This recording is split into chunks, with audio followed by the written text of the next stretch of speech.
for instance. And let's just use supraspinatus as an example. You know, you have the supraspinatus, and most people, if Brianna was to come in and say, it hurts right here on the insertion of the supraspinatus, you know, most people would say, okay, let's just treat that area. But if you think of it as a traction pull on the tendon insertion, we need to actually look at that whole muscle. So the first component you want to look at is the supraspinatus muscle belly. So you want to go into that suprascapular area here, and you want to get in there with the shockwave itself. And you can actually, before you do the shockwave, just palpate the area, feel for stiffened, tight tissue in the area itself, and kind of just free up that muscle belly. So in terms of with the machine itself, just going to put that up to 5 bars.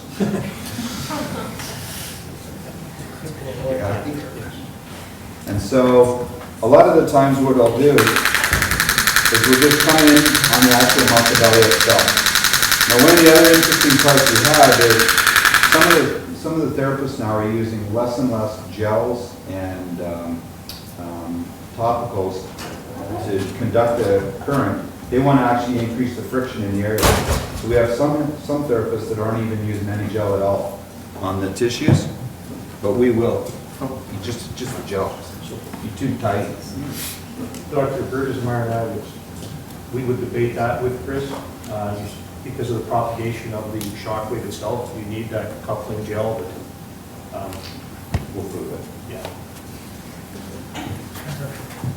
So if you can, so one of the first things you want to do is just train on the actual muscle belly itself. You can do it right there. You can't hear. So imagine that thing's going.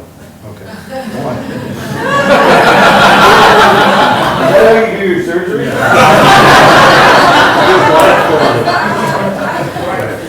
So you just come right in on the muscle belly itself, okay? Again, pressure is to patient tolerance. Like if you see their shoulder coming up to their ear, you're obviously pushing too hard. So you want to use this just as an extension again of your hand, all right? And so you're just working back and forth within the area, just trying to loosen up the muscle tissue in the muscle belly of the supraspinatus, okay? And so when you look at the first one, if we found a knot or a trigger point in there, so if I hit a spot right here, and Brianna says, okay, I feel that radiating down my shoulder a little bit, we know we're on our trigger point. So what we can do is we can just stay within that one area for 500 to 1,000 shocks, okay, just to free up that one area. And then after that, just sort of search out for any other sort of tight spots within the supraspinatus itself and free that up. Question about pressure. Yeah. Can you dampen the excursion of the actual applicator if you press too hard? Does that reduce the sort of No. The biggest problem is some people get in so hard and with so much pressure at the start, the muscle tightens. See, and I it tend protects. to try to go as light as possible sometimes. So I'm just touching the surface of the skin, and I find that some people that can be more effective on some people. But it depends. You're right. Like it can dig in there or just back But off. to your point, the other part that comes with it, sometimes if you're too light with your pressure, it hurts more because you have more skin Right. sensitivity. Yeah, you have to have a little bit of pressure. So you want to have a little, so if you go too light, it can actually feel more uncomfortable. If you try it on yourself, it'll be more No, uncomfortable. I totally agree. And then, so clear up the trigger point, clear up the muscle tightness within the muscle belly of the supraspinatus.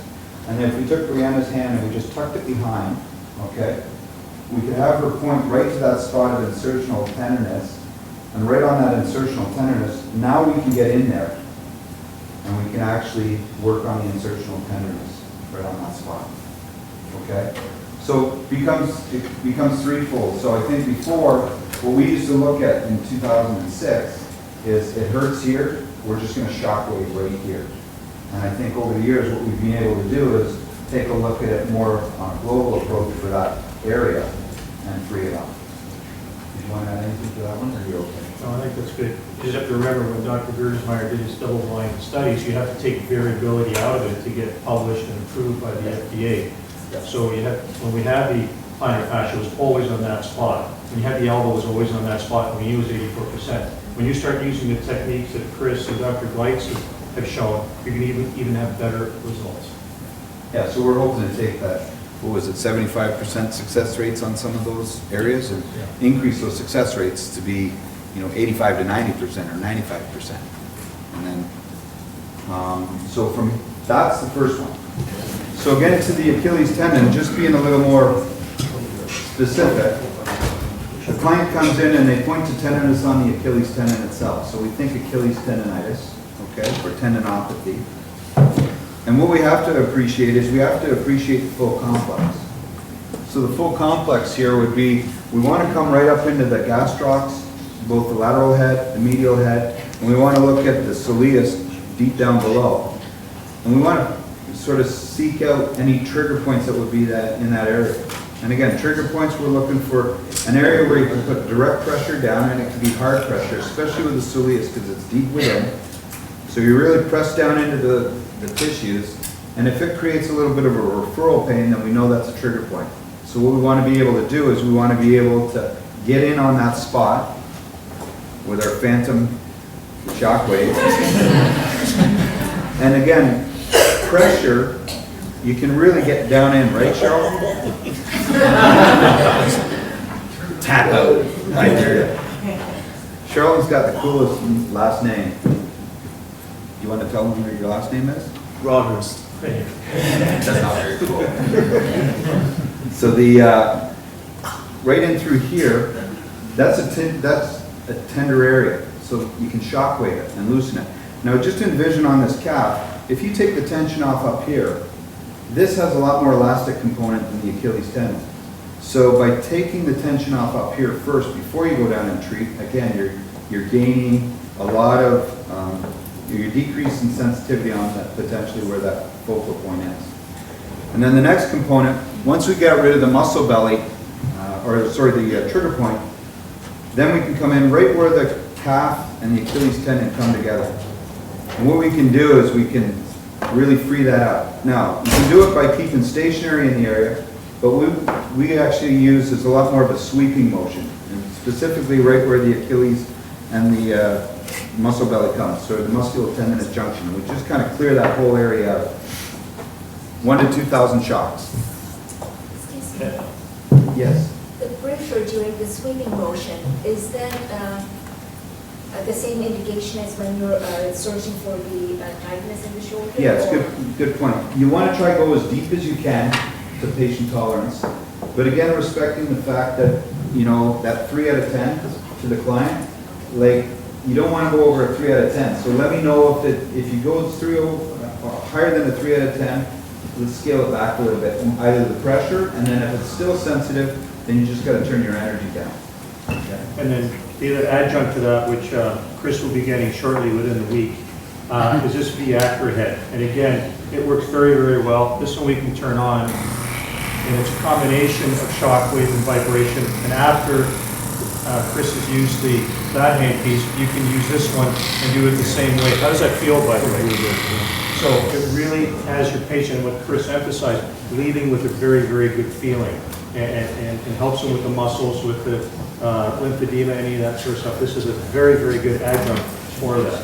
So that would be the next one for me, which is the smoothing at the end. So the smoothing at the end, we were using it with the shockwave, the radio shockwave. This one too, they're finding a lot of lymphatic drainage and everything. So you do your shockwave and then you create that drainage at the end. That's a combination of shockwave vibration. Yeah, so it's a combination. And again, just in regards to the smoothing. And then if I can have you just lying on this side right here. Which one? Yeah, facing me.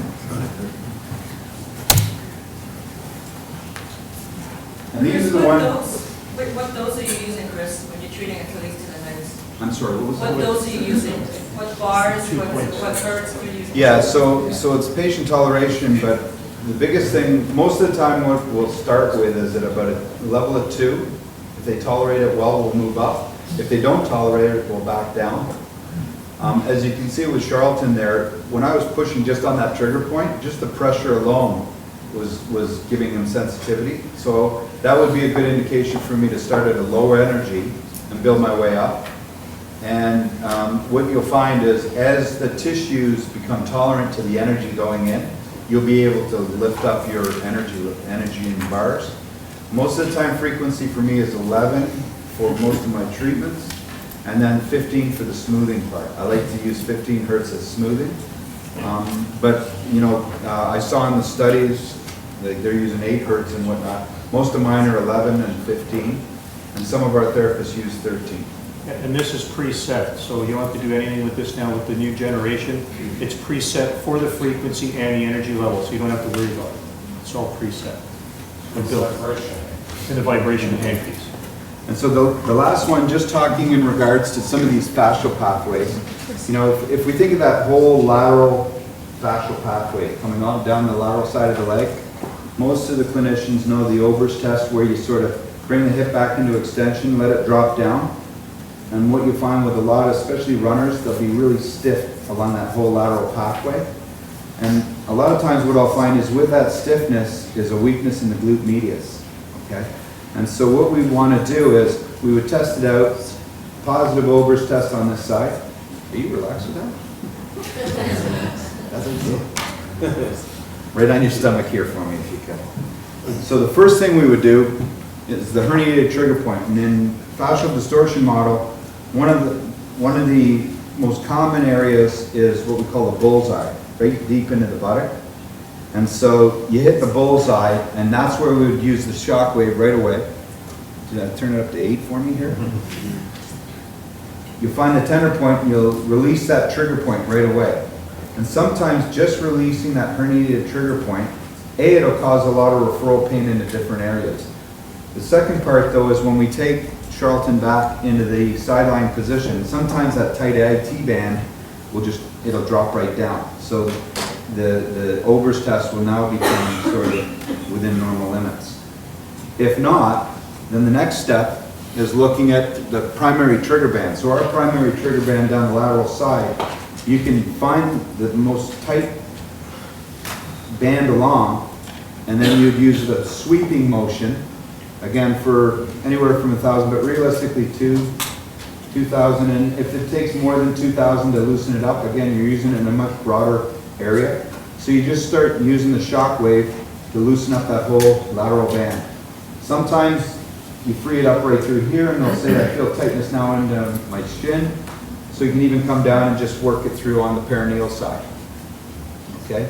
And then the same concept with the Viactor. Viactor, you can loosen it through, just improving it at the end. And it's really, you know, the combination of the treatment on these ones here. These are the ones that are going to come into your clinic sort of on a 4 to 6 week basis when they're training and say, you know, I've been doing a lot of heavy training. I need to get my IT bands freed up. I mean, it's a regenerative type of programming that you're going to be using, and I think you'll see a lot more of this for the sports medicine clinics. That you'll have a lot more therapists coming in, or sorry, patients coming in, athletes just saying, I just need to get freed up. You know, the foam roller isn't doing it, my stretching isn't doing it. I need to have some assistance with this, and it's a great revenue generator.